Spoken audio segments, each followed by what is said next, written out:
শুধু এটাই, এই গরিব হাল আমার গাড়ি থেকে দূরে থাক।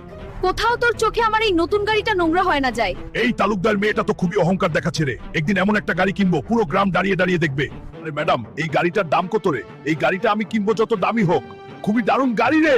হাল্ক, এটা টেসলা গাড়ি, দাম 40 কোটি টাকা। বাংলাদেশে এখনো কেউ এই গাড়ি কেনেনি। তোর এই গাড়ি কেনার ক্ষমতা নেই। তুই গিয়ে তোর পুরানো রিক্সা চালারে, এখানে থেকে বের হয়ে যা। ম্যাডাম, হয়তো আমার টেসলা কেনার ক্ষমতা নেই, কিন্তু মনে রাখিস একদিন আমি শুধু তোর শোরুমই না, তোকেও কিনে নেব রে। আমাকে যে কোনো ভাবে টেসলা গাড়ি কিনতেই হবে, আর ওই তালুকদারের মেয়ের অপমানের বদলা নিতেই হবে। ও আমার সাথে মজা করেছিল, কিন্তু টেসলা কিনতে লাগবে 40 কোটি টাকা রে। আমি কথা থেকে এত টাকা আনবো রে? শোনো সবাই, যে দুই সিংহওয়ালা সামরিকে হারাতে পারবে সে পাবে 800 কোটি টাকা। ওকে তো আমি তুলোয় মিশিয়ে দেব। এই গ্রামে কি কোনো পুরুষ আছে যে দুই সিংহওয়ালা সামুরাইকে হারাতে পারে?